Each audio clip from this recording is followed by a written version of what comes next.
Hello दोस्तों, स्वागत है आप सभी लोगों का राजस्थान एकेडमी पर। मैं प्रवीण सिंह आप सभी लोगों के साथ में, जैसा कि आप सभी लोग जानते हैं, लैब असिस्टेंट के लिए आपके साथ जुड़ा हुआ हूं। और लैब असिस्टेंट के अंतर्गत हम बात कर रहे थे सबसे पहले फिजिक्स यानी भौतिकी सब्जेक्ट के ऊपर। और फिजिक्स के अंतर्गत मैंने आपको बताया था कि 4 टॉपिक आपके 11th के हैं और रिमेनिंग 6 टॉपिक जो है वो आप लोगों के किसके दे रखे हैं, 12th लेवल के। ठीक है, तो जो 6 टॉपिक हमारे 12th लेवल के हैं उनको मैं पहले आपको बताने वाला हूं, क्योंकि जो 11th के जो टॉपिक हैं वो थोड़े से छोटे हैं और उनमें स्पेसिफिक चीज़ें ही पूछी जा रही है। और जो 12th वाले टॉपिक है उनमें थोड़े से टफ लेवल के क्वेश्चन बन सकते हैं, इसलिए मैं वो टॉपिक पहले करवा रहा हूँ। तो हम बात कर रहे थे 12th के टॉपिक्स के अंतर्गत। तो हमारा सबसे पहले जो हमने टॉपिक स्टार्ट किया है वो है स्थिर वैद्युतिकी यानी इलेक्ट्रोस्टैटिक्स, जिसके अंतर्गत आवेश जो है वो स्थिर अवस्था के अंदर रहेगा। तो हमने स्थिर अवस्था में आवेशों को रख करके उनके मध्य लगने वाले बल को कैलकुलेट किया था कूलम के नियम से।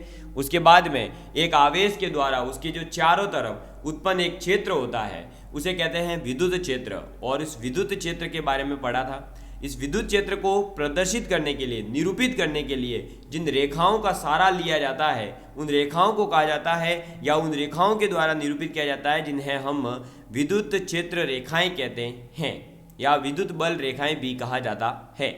तो ये जो विद्युत क्षेत्र रेखाएं होती है ये पॉजिटिव चार्ज के लिए तो होती है दूर की तरफ बाहर भागती हुई, और नेगेटिव चार्ज के लिए होती है अंदर की तरफ आती हुई। ठीक है, तो हमने पॉजिटिव नेगेटिव चार्ज की वजह से इलेक्ट्रिक फील्ड कैसे डेवलप होगा ये पढ़ा था। और इन विद्युत क्षेत्र रेखाओं की कुछ विशेषताएं होती है, जैसे ये क्लोज लूप नहीं बनाती, ये एक दूसरे को कट नहीं करती है, प्लस ये अगर पॉजिटिव चार्ज से स्टार्ट हो रही है तो नेगेटिव चार्ज पर ही खत्म होती है। ऐसा नहीं है कि नेगेटिव से आप इसको चालू कर दो। और ठीक है, इसके अलावा हमने क्या पढ़ा था, क्लोज लूप वगैरह नहीं बनाएगी, पॉजिटिव चार्ज से नेगेटिव चार्ज की तरफ जाएगी, दो एक पॉइंट पर कभी टकरा नहीं सकती है। ठीक है, ये चीज़ें पढ़ी थी। उसके बाद में अपन ने पढ़ा था कि विद्युत फ्लक्स क्या होता है।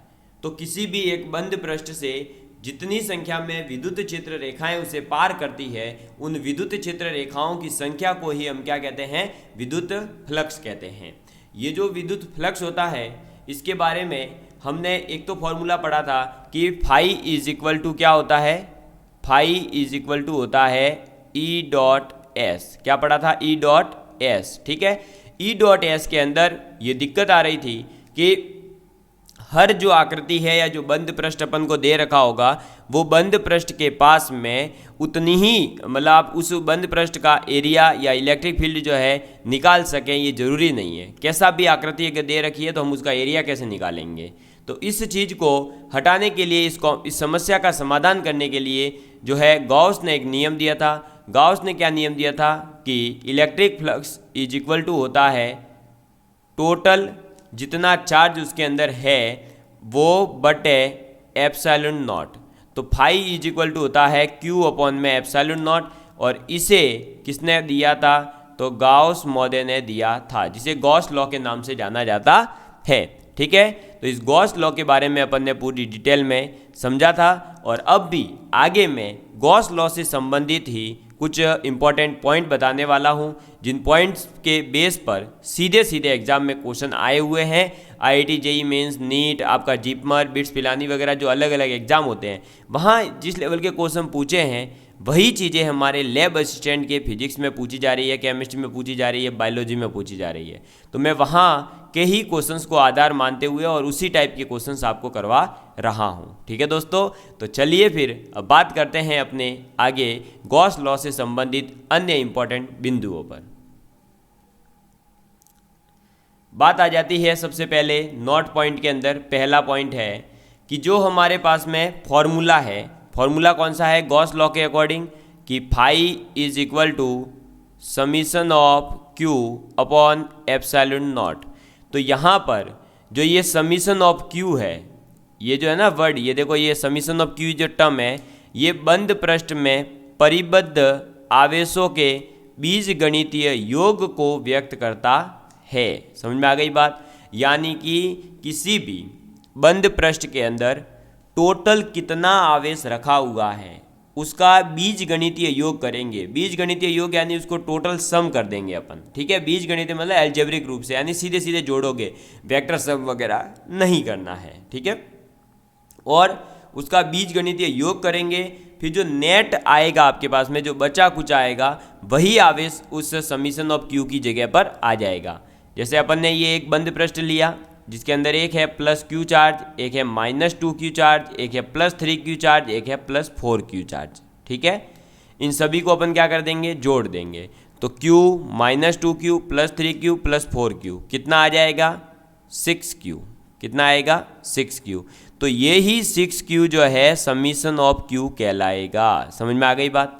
तो समीशन ऑफ Q बराबर कितना हो जाएगा, प्लस 6Q हो जाएगा। तो फाई बराबर हो गया समीशन ऑफ Q अपॉन में एप्सिलॉन नॉट। क्लियर है बात, समझ में आ गई बात। तो यही इसका जो है फ्लक्स हो जाएगा। तो आपको ये चीज़ याद रखनी है कि जो आप ये समीशन ऑफ Q लेते हो, वो समीशन ऑफ Q का मतलब होता है कि उस पृष्ठ के अंदर कितना आवेश परिबद्ध है, उस पृष्ठ के अंदर कितना आवेश आ रहा है। समझ में आ गई बात। नेक्स्ट पॉइंट अपने आ जाता है कि कुल विद्युत फ्लक्स पृष्ठ से निर्गत विद्युत फ्लक्स यानी बाहर निकलने वाले विद्युत फ्लक्स एवं पृष्ठ में प्रवेशित विद्युत फ्लक्स यानी उसके अंदर आया हुआ विद्युत फ्लक्स के बीजगणितीय योग के समान होता है।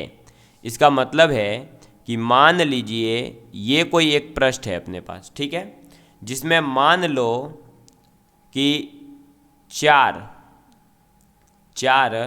कूलम जो है अपने फ्लक्स आया था और बाहर निकल रहा है मान लीजिए 6। कितना निकल रहा है, 6। तो ये बताइए कि आपका फ्लक्स कितना हुआ नेट। तो नेट फ्लक्स हो जाएगा 6 माइनस 4 इज इक्वल टू 2। तो यानी कि ये जो बंद पृष्ठ है इसके लिए फ्लक्स का मान कितना आएगा, तो इस बंद पृष्ठ के लिए विद्युत फ्लक्स आ जाएगा 2। क्लियर है बात, ठीक है। जो विद्युत फ्लक्स बाहर निकलता है उसे अपन पॉजिटिव लेते हैं और जो पृष्ठ अंदर प्रवेश करता है उसको अपन नेगेटिव लेते हैं। क्लियर है। और फिर उनका बीजगणितीय योग किया जाता है और बीजगणितीय योग करके जो नेट बचता है वही अपना विद्युत फ्लक्स कहलाता है। नेक्स्ट बढ़ते हैं थर्ड पॉइंट की ओर। थर्ड पॉइंट है अपने पास में कि गॉस नियम के अनुप्रयोग के लिए चयनित पृष्ठ को गॉसियन पृष्ठ कहते हैं। ये क्वेश्चन आया हुआ है कि गॉसियन पृष्ठ क्या है। तो गॉसियन पृष्ठ का मतलब है गॉस नियम के अनुप्रयोग के लिए, यानी गॉस नियम को जहां हमें लागू करना था उस गॉस नियम के अनुप्रयोग के लिए जो आपने पृष्ठ चयन किया है उस पृष्ठ को ही अपन क्या कहते हैं, गॉसियन सरफेस कहते हैं। और ये गॉसियन सरफेस बंद पृष्ठीय गोलीय भी हो सकती है, बेलनाकार भी हो सकती है, घनाकार भी हो सकती है और इसके अलावा भी कोई भी स्वैच्छिक आकृति की जो है गॉसियन सरफेस अपन ले सकते हैं। समझ में आ गई बात, क्लियर है। तो ये चीज़ भी आपको याद रखनी है। फोर्थ पॉइंट अपना क्या है, फोर्थ पॉइंट कहता है कि आपके पास में मान लीजिए एक ये क्या है, कोई आकृति है या कोई वस्तु है या बंद पृष्ठ है जिसमें इलेक्ट्रिक फील्ड ऐसे गुजर रहा है। अब इलेक्ट्रिक फील्ड तो टोटल लाइनें कितनी है, 4, लेकिन इस बंद पृष्ठ को कितनी लाइनें गुजर रही है, केवल 2। कितनी गुजर रही है, केवल 2 लाइनें। ठीक है। तो आपको बता दूं कि आप क्या लिखोगे, Q जो अपना फाई निकालना है ना, फाई के लिए क्या लिखोगे, एंटर कितनी करी और आउट कितनी हुई। ठीक है, एंटर कर रही है 2 लाइनें, आउट भी कितनी हो रही है, 2 लाइनें। तो -2 और +2 0। तो इसमें से फाई कितना हो जाएगा, कुल 0 हो जाएगा। ठीक है। वैसे भी आप समझ सकते हो इसके अंदर कोई चार्ज है क्या, नहीं है। जब चार्ज ही नहीं है तो समीशन ऑफ Q क्या हो जाएगा, 0। तो फाई कुल कितना आ जाएगा, 0 आ जाएगा। समझ में आ गई बात। वैसे भी आपको अभी पीछे ही बताया मैंने, जस्ट एंटर करने वाली जो लाइनें होती है उन्हें अपन लेते हैं नेगेटिव और जो आउटसाइड जा रही होती है उन्हें लेते हैं पॉजिटिव। ठीक है। और फिर उनका करते हैं बीजगणितीय योग, उससे हमें जो है फाई निकाल जाता है। चलो बढ़ते हैं नेक्स्ट पॉइंट की ओर। नेक्स्ट पॉइंट है फिफ्थ, बंद पृष्ठ से बाहर स्थित। बंद पृष्ठ जो आपने लिया है उसके बाहर जो स्थित आवेश है, जैसे कि देखो बंद पृष्ठ है ये वाला अंदर वाला, ठीक है, इसके बाहर है जैसे -3Q, -Q, +Q, +Q। तो इन सभी आवेशों का पृष्ठ से निर्गत जो फ्लक्स है, यानी जो पृष्ठ से आपका फ्लक्स निकल रहा है, बाहर की तरफ जो फ्लक्स जा रहा है, उस फ्लक्स में कोई योगदान नहीं होता। ठीक है ना। तो बंद पृष्ठ के बाहर के जो आवेश होंगे, बंद पृष्ठ के अंदर वाले नहीं, अंदर वालों की वजह से तो फ्लक्स होता है, लेकिन जो बाहर के आवेश है उनका विद्युत फ्लक्स जो बाहर निकल रहा है उसमें कोई योगदान नहीं होता है। जैसे ये -3Q, -Q, +Q, इन सभी का कोई इफेक्ट नहीं होगा, इसलिए मैंने क्या लिखा, नो इफेक्ट। और पूछा इस क्लोज सरफेस का कितना हो जाएगा, तो 5Q हो जाएगा। देखो Q, -Q, -4Q, +3Q, +Q, +6Q, तो इसको सॉल्व करेंगे तो आ जाएगा 6Q अपॉन में एप्सिलॉन नॉट। तो यही अपना आंसर हो जाएगा। ठीक है, इसमें ये जो बाहर वाले हैं इनका कोई लेना देना नहीं है। बढ़ते हैं नेक्स्ट पॉइंट की ओर। नेक्स्ट पॉइंट है 6 अपना कि गॉस नियम केवल उन सदिश क्षेत्रों के लिए वैध है जो व्युत्क्रम वर्ग नियम का पालन करते हैं। तो मैं आपको बता दूं दोस्तों कि ये गॉस का जो नियम है, ये गॉस नियम केवल और केवल कहाँ पर वैलिड है, तो गॉस नियम तभी वैलिड है जब आपके इलेक्ट्रिक फील्ड और उसके दूरी का व्युत्क्रम का जो रिलेशन है, E is inversely proportional to R² है, वो बना रहता है, या ऐसा क्षेत्र जो E direct inversely proportional to R² को फॉलो करता है, वहीं पर गॉस नियम लगता है। ठीक है, नेक्स्ट है 7th पॉइंट, गॉसियन पृष्ठ पर किसी बिंदु पर E वेक्टर उस बिंदु पर विद्युत क्षेत्र का परिणामी मान है। तो गॉसियन पृष्ठ पर किसी बिंदु पर अगर हम इलेक्ट्रिक फील्ड निकाल रहे हैं तो उस बिंदु पर विद्युत क्षेत्र का जो परिणामी मान होता है वही हो जाता है। ठीक है, जैसे कि देखिए ये कोई अपने पास पृष्ठ है जिसके अंदर टोटल चार्ज कितना हो जाएगा, 0। ठीक है, और बाहर क्या है, +Q है। तो अब अपने पास फाई निकालना है तो क्या हो जाएगा, summation of Q upon epsilon naught is equal to close integration of E dot ds। अब ये जैसे ही 0 हुआ फाई इज इक्वल टू 0 आ गया, लेकिन अपने पास ये फिक्स है कि फाई 0, इसका मतलब ये नहीं कि आप E को भी 0 कर दोगे। तो E जो है वो 0 नहीं होता है। ये ही इसने समझाया है कि गॉसियन पृष्ठ के अंदर किसी भी बिंदु पर जो E होगा वो उस बिंदु पर विद्युत क्षेत्र का परिणामी मान है। ठीक है, रिजल्टेंट वैल्यू है मतलब। नेक्स्ट अपना आ जाएगा, तो अब दोस्तों हमने जो है गॉस नियम से संबंधित इंपॉर्टेंट 7 बिंदुओं को भी पढ़ लिया, गॉस नियम को पढ़ लिया, गॉस नियम का फॉर्मूला पढ़ लिया। अब अपन 1-2 छोटे छोटे से क्वेश्चन कर लेते हैं। जैसे कि पहला क्वेश्चन मैं आज लेकर के आया हूँ कि 0.03 मीटर त्रिज्या के एक गोलीय पृष्ठ के केंद्र पर 7.6 MC यानी माइक्रो कूलम आवेश स्थित है। गोलीय पृष्ठ के संबंध विद्युत फ्लक्स का मान ज्ञात कीजिए। ठीक है, अब फिर बोला कि पृथ्वी की त्रिज्या पृष्ठ की त्रिज्या 2 गुनी करने पर फ्लक्स के मान में क्या परिवर्तन होगा। तो ये कह रहा है कि पहले कोई एक गोला है, मान लीजिए ये रहा, जिसकी त्रिज्या इसने बताई है कितनी, 0.03 मीटर, और इसके केंद्र पर 7.6 माइक्रो कूलम आवेश रखा है। बाद में ये कह रहा है कि त्रिज्या डबल कर दी। ठीक है, तो त्रिज्या डबल कर दी तो गोला भी थोड़ा सा बड़ा कर दो, ये लो भाई। तो अब इसकी त्रिज्या कितनी हो जाएगी, तो अब इसकी त्रिज्या हो जाएगी 0.06 मीटर। ठीक है, अब इसके केंद्र पर आवेश यही रखा है 7.6 माइक्रो कूलम। तो ये कह रहा है फ्लक्स का मान कितना होगा। हमने गॉस नियम के अनुसार पढ़ लिया है कि फ्लक्स इज इक्वल टू होता है टोटल आवेश बटे एप्सिलॉन नॉट। टोटल आवेश कितना है, 7.6 into 10⁻⁻6 coulomb divide by 8.85 into 10⁻12, यही आएगा। और जब इसको डिवाइड करोगे और इसको सॉल्व करोगे तो आपके पास ये आ जाएगा लगभग 8.6 इंटू 10 की पावर 5 न्यूटन मीटर स्क्वायर पर कूलम। ये आ गया अपने पास में, तो भाई समझ में आ गई बात। तो विद्युत फ्लक्स का मान कितना आएगा, समीशन ऑफ क्यू, यानी अंदर आवेश कितना है, तो आवेश कितना है अंदर 7.6 माइक्रो कूलम, और ये हो गया।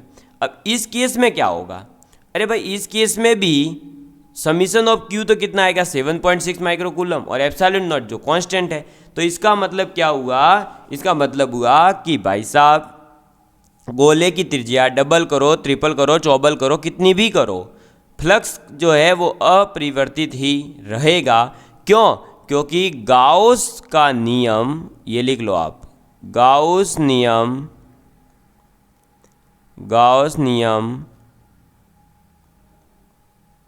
पृष्ठ के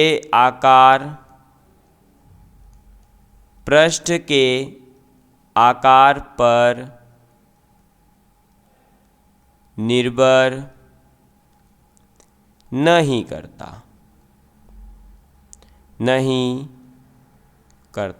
समझ में आ गई बात। तो गाउस के नियम के अनुसार आपने देखा कि भाई क्या होता है, फ्लक्स क्या होता है, तो टोटल जो परिबद्ध आवेश है वो बटे एप्सिलॉन नॉट। तो उसमें कहाँ जो है किसी भी गोले की त्रिज्या वगैरह की बात आएगी, तो इसीलिए जो है अपना ये राइट आंसर हो जाएगा। समझ में आ गई बात। तो गाउस नियम जो है वो पृष्ठ के आकार पर निर्भर नहीं करता है, इसलिए इसका वही फ्लक्स होगा, चाहे 2 गुना कर दो, चाहे 3 गुना कर दो, चाहे 4 गुना कर दो। क्लियर है बात, समझ में आ गई। चलिए बढ़ते हैं नेक्स्ट क्वेश्चन की और। नेक्स्ट क्वेश्चन बहुत अच्छा क्वेश्चन है और इस टाइप के क्वेश्चन आपसे पूछे जा रहे हैं।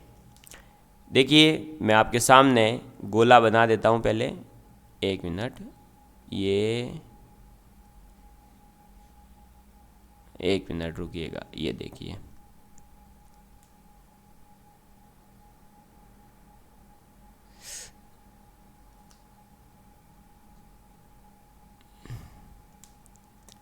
देखिएगा आप,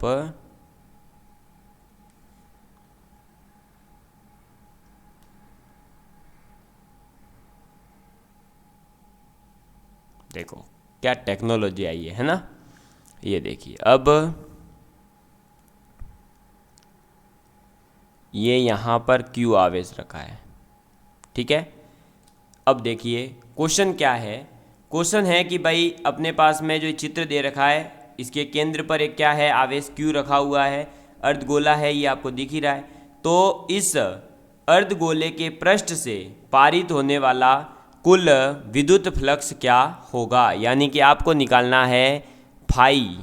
क्या निकालना है, फाई, विद्युत फ्लक्स क्या होगा ये निकालना है, ठीक है।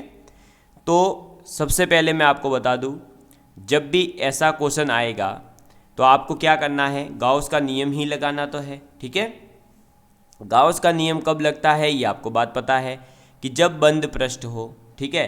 क्या ये अर्धगोला एक बंद पृष्ठ है, सबसे पहले तो ये डाउट क्लियर करिए कि क्या ये अर्धगोला एक बंद पृष्ठ है, तो नहीं है दोस्तों। बंद पृष्ठ कहाँ है भाई, ऊपर से तो खुला है ना, इसको पैक करना पड़ेगा। तो अब इसको मैंने पैक कर दिया तो ये बन गया है, ऊपर वाले भाग को पैक करा और ये इसके केंद्र पर क्यू चार्ज ही रखा, तो अब ये से बंद हो गया ना, यहाँ से ये चेंज हो गया। क्लियर है बात, समझ में आ गई बात। अब इस गोले के लिए विद्युत फ्लक्स क्या होगा आपको पता ही है भाई, क्या हो जाएगा, phi is equal to total आवेश कितना है अंदर Q divide by epsilon naught, यही हो जाएगा, है ना। लेकिन हमें तो ये गोला दे ही नहीं रखा था, ये गोला तो हमने गॉस नियम पढ़ा है कि बंद पृष्ठ होना चाहिए, इसलिए हमने इस गोले की कल्पना करी कि आधे गोले के ऊपर आधा और रख दिया। तो ये जो आधा गोला बचा है, पूछा तो आधे गोले का था, तो आधे गोले का पूछा है तो सीधी सी बात है कि फ्लक्स भी क्या हो जाएगा, आधा, क्योंकि ये और ये तो क्या है भाई एक जैसे ही दिख रहे हैं ना। जब आपको समरूप दिख रहे हैं तो आप क्या करोगे, आधा करोगे तो एग्जैक्ट आधा हो जाएगा। तो फ्लक्स इसका नाम दे दो F1, यानी ये फ्लक्स 1 जो है ये क्या हो जाएगा, क्यूब बटे 2 एप्सिलॉन नॉट हो जाएगा, और यही राइट आंसर है। समझ में आ गई बात। तो ऐसा क्वेश्चन जब दिया हुआ हो आपको, तो आपको क्या करना है कि आपको सबसे पहले जो भी आवेश दे रखा है उस आवेश को पूरा पैक करना है चारों तरफ से। ठीक है, पैक करोगे उसके बाद में ही गॉस का नियम लगेगा, अदरवाइज तो लगेगा ही नहीं। क्लियर है बात, ये चीज़ आपकी समझ में आ जानी चाहिए। अब देखिए दोस्तों, इसके अलावा भी कोई क्वेश्चन बन सकता है क्या? हाँ बनेगा। कैसा बनेगा देखिए, इधर सपोज करिए ये अपन ने क्या ले लिया, क्यूब ले लिया। ठीक है, चलो ये लो, एक नेक्स्ट क्वेश्चन है। अब इसके अंदर मैं अलग अलग जगह पर चार्ज रखूँगा। सबसे पहले मान लो इसके सेंटर पर रखा है, पहला केस। ठीक है, दूसरा केस है इसके मैंने यहाँ पर इस कॉर्नर पर रख दिया है, ये लो। तीसरा केस है मैंने इसके यहाँ मिड पॉइंट पर रख दिया है। ठीक है, चौथा केस है ये जो पृष्ठ है ना, उस पृष्ठ के सेंटर में रख दिया है। ठीक है, चलो तो ये 4 अलग अलग केस इस क्यूब के केस में बनते हैं। ठीक है ना, तो मैं आपको चारों अलग अलग समझा देता हूँ। सबसे पहले मान लो ये Q1 है। ठीक है, नाम दे देते चलो, ये Q1 है, ये Q2 है, ये Q3 है, ये Q4 है। ठीक है, ये चारों के चारों अलग अलग केस है। पहला क्वेश्चन आपका ये है कि जब ये चार्ज सेंटर पर है। दूसरा क्वेश्चन है आपका जब ये ऐसे किसी भी एक एज के सेंटर पर आया। तीसरा क्वेश्चन है जब ये एक कॉर्नर पर हो। चौथा है जब एज के सेंटर मिड पॉइंट पर हो। तो ऐसे अलग अलग 4 क्वेश्चन है, 4 चार्ज नहीं रखे हैं। ठीक है ना, तो पहला वाला केस जब चार्ज एक पूरे के पूरे क्यूब के सेंटर पर होगा तो क्या हो जाएगा, टोटल चार्ज कितना इंक्लोज किया, Q divide by epsilon not. बस, तो यही जो है पहले वाले के लिए आंसर हो जाएगा, और पहले वाले का आंसर हो जाएगा Q1 bye epsilon not. Clear है बात, समझ में आ गई बात भाई। जितना चार्ज आवेश बंद है वो आंसर हो जाएगा। दूसरा देखो, दूसरा क्या है, ऊपर है। ठीक है, ऊपर से खुला रह गया ना। देखो मैं छोटा सा डायग्राम बना करके आपको दिखा देता हूँ। देखो भाई, ये इस टाइप का चार्ज है। अब इसके अगर मैंने यहाँ पर चार्ज रखा है तो ऊपर वाला भाग खाली रह रहा है, तो मुझे ऊपर वाले भाग को क्या करना पड़ेगा, ऐसे जॉइंट करवाना पड़ेगा ना, बंद करना पड़ेगा ना। तो ये बंद हो गया। लो, अब ऐसे बंद करने के लिए कितने की ज़रूरत पड़ी मुझे, 2 की। तो 5 बराबर आएगा answer Q2 bye epsilon not. लेकिन क्या मुझे 2 क्यूब दे रखे हैं? नहीं, मुझे दे रखा है 1 क्यूब। तो 1 क्यूब दे रखा है तो मैंने तो 2 क्यूब कर दिया है, नहीं आधा हो जाएगा, तो ये आधा कर दो। ठीक है, ये केस ऐसे याद रखने हैं, ऐसे क्वेश्चन आपसे पूछे जाएंगे। इस डिब्बों को तो हटा दो, अभी और समझना पड़ेगा इसलिए। नेक्स्ट देखो, जब मैंने यहाँ पर रख दिया तो चलो एक मिनट इसी को ले लेते हैं। अरे यार ये क्यों हिल गया, एक मिनट।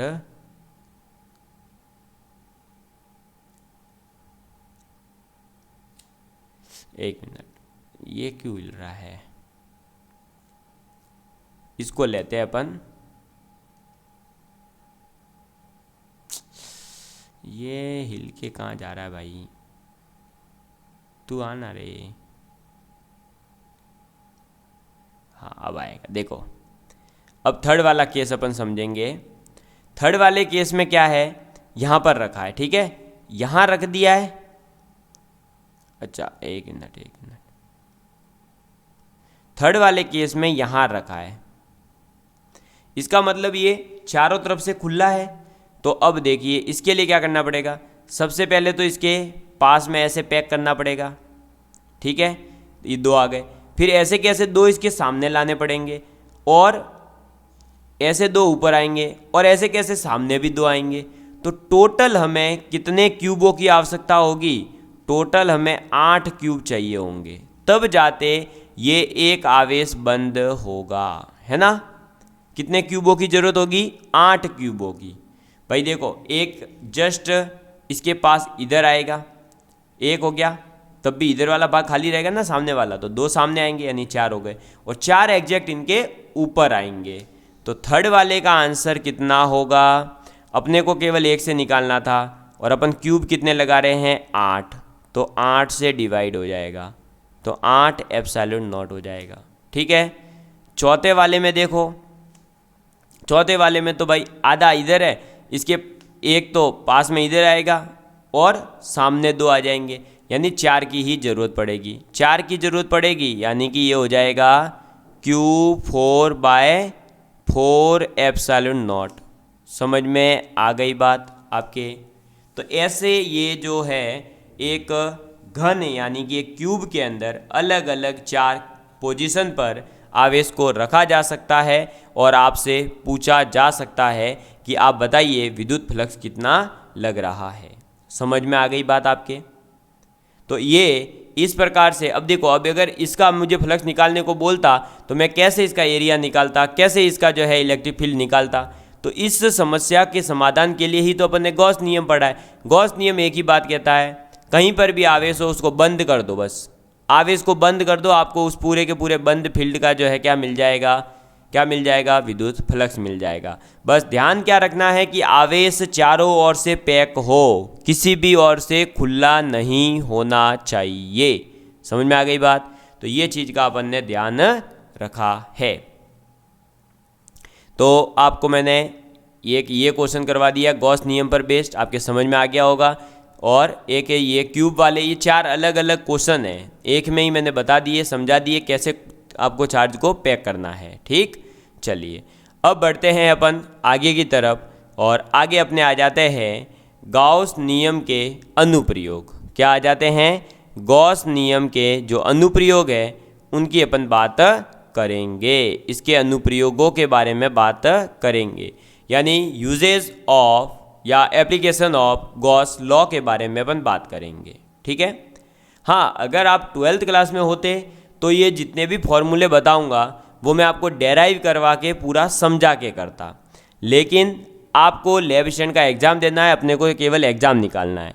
तो मैं जो फॉर्मूले आपको बता रहा हूँ सीधे सीधे आपको फॉर्मूले ग्राफ याद रखने हैं।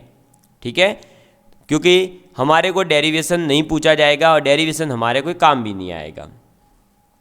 तो सबसे पहला पॉइंट आ जाता है अनंत रेखीय आवेश के कारण विद्युत क्षेत्र की तीव्रता, यानी कि एक इनफाइनाइटली लॉन्ग कोई वायर है, इनफाइनाइट चार्ज, पूरा एक इनफाइनाइट जितनी लंबी लाइन दे रखी है और उसके ऊपर चार्ज है।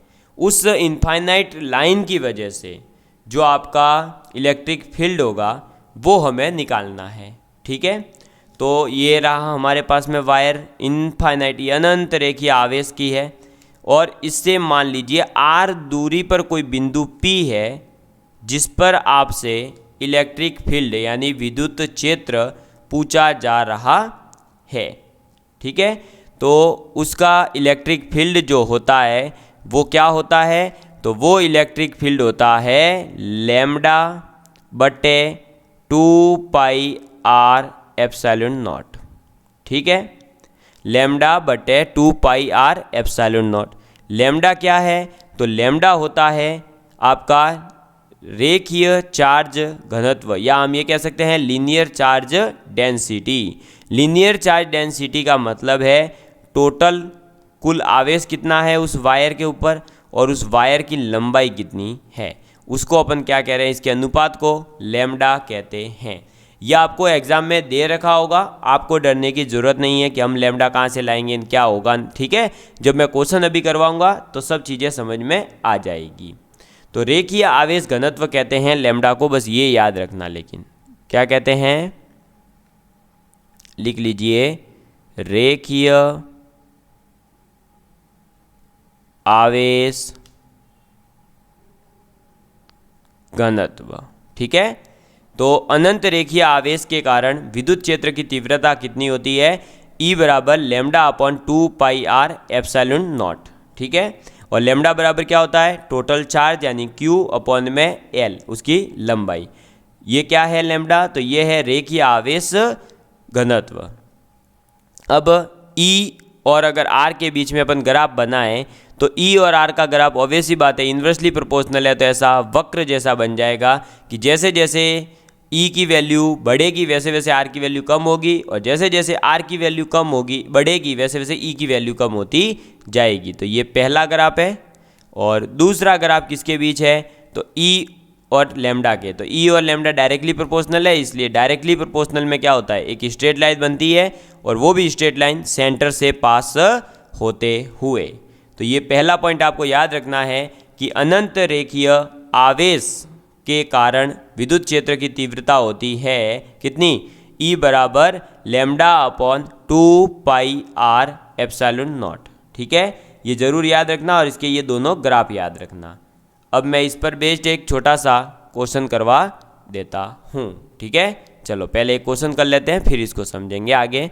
तो आप क्वेश्चन लिखेंगे, क्वेश्चन लिखिए, एक अपरिमित विस्तार, एक अपरिमित विस्तार के सीधे तार पर अपरिमित विस्तार, यानी अपरिमित विस्तार मतलब वही इनफाइनाइटली लाइन चार्ज है। ठीक है, सीधे तार पर रेखीय आवेश घनत्व कितना है, 2 माइक्रो कूलम पर मीटर। ठीक है, 2 माइक्रो कूलम पर मीटर है। इस रेखीय आवेश से, इस रेखीय आवेश से वायु में 20 सेंटीमीटर, कितना, 20 सेंटीमीटर दूरी पर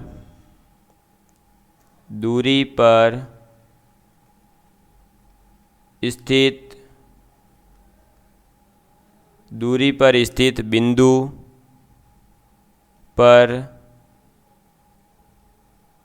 विद्युत क्षेत्र की तीव्रता का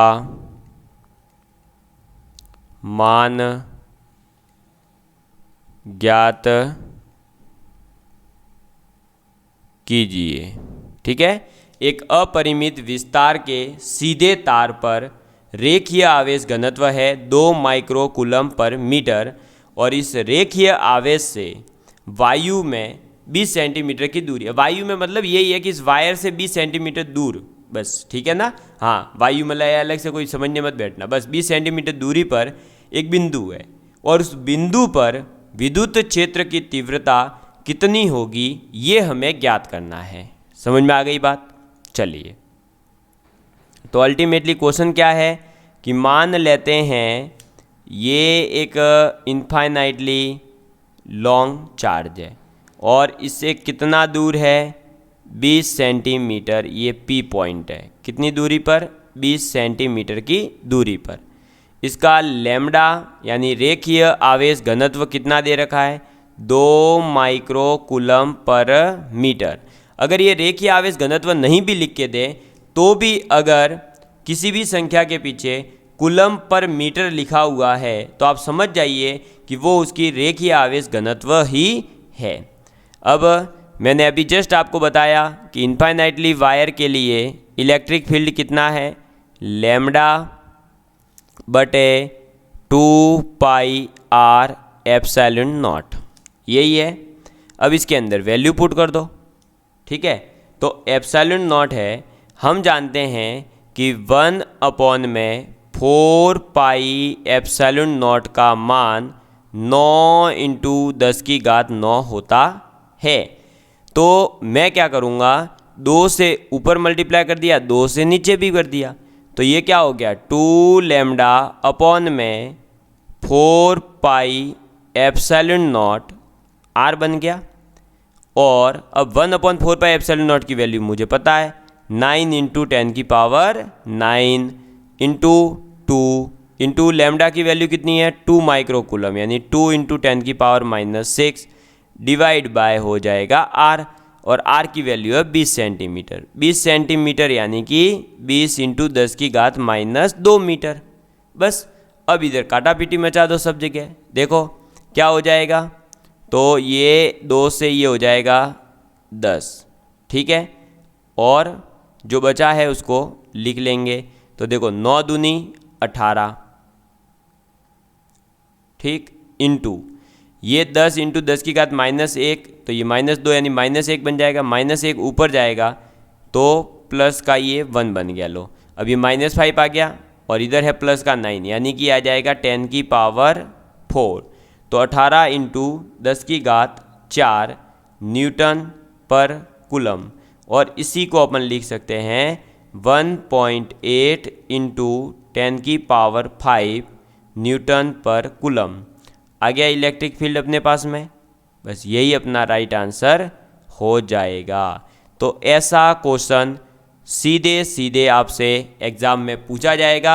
बस आपको क्या याद रखना है, फॉर्मूला याद रखना है, क्योंकि ये फॉर्मूला केवल इसके लिए नहीं है, अभी आगे अलग अलग आकृतियों के लिए अलग अलग फॉर्मूले आएंगे। उन सभी फॉर्मूलों को आपको याद रखना ज़रूरी है, क्योंकि कौन सा फॉर्मूला कब काम आएगा ये आपको एग्ज़ाम में जब क्वेश्चन आएगा उसी पे डिपेंड करेगा, ठीक है ना। तो ये क्वेश्चन आपके समझ में आ गया होगा। तो गाउस के नियम से अपन ने क्या करा, अनंत रेखा जितना लंबा वायर है और उसका विद्युत क्षेत्र तीव्रता कितनी होगी, तो λ/2 पाई r एप्सिलॉन नॉट हो जाएगी। कैलकुलेशन को इजी करने के लिए आप क्या करेंगे, 2 ऊपर नीचे मल्टीप्लाई बाद में क्वेश्चन के अकॉर्डिंग कर देना, ठीक है, ताकि अपना जल्दी से क्वेश्चन सॉल्व हो जाए। ठीक है दोस्तों, तो आप सभी लोगों को मुझे लगता है आज की क्लासेस के अंतर्गत मज़ा आया होगा, और गाउस के नियम के अपन अनुप्रयोग पढ़ रहे हैं, जिसके अंदर अभी अपन ने केवल और केवल एक नियम पढ़ा है, यानी कि अनंत रेखीय जो आवेश तार होगा उसके लिए कितना इलेक्ट्रिक फील्ड होगा। अभी आगे अपन पढ़ेंगे अपरिमित रूप से जो है अचालक परत के ऊपर विद्युत चालक कैसे निकालेंगे, समरूप रूप से यानी समान रूप से वितरित चालक पट्टिका पर अपन विद्युत क्षेत्र कैसे निकालेंगे, आपके गोले के लिए जो है गोलीय सेल जो होती है, यानी कि आपकी जो स्पेरिकल सेल्स होती है उनकी वजह से विद्युत क्षेत्र कितना होगा, और ये सब पढ़ने के बाद में अपना ये चैप्टर भी क्या हो जाएगा, कंप्लीट हो जाएगा। ठीक है दोस्तों, तो आप सभी लोगों को अगर क्लासेस के अंतर्गत मज़ा आ रहा है तो प्लीज़ लाइक एंड शेयर करना बिल्कुल नहीं भूलें, और आप सभी लोगों का प्यार इसी तरह बनाए रखिएगा। Love you all of you, please take care and please share with your friends. जय हिंद, जय भारत।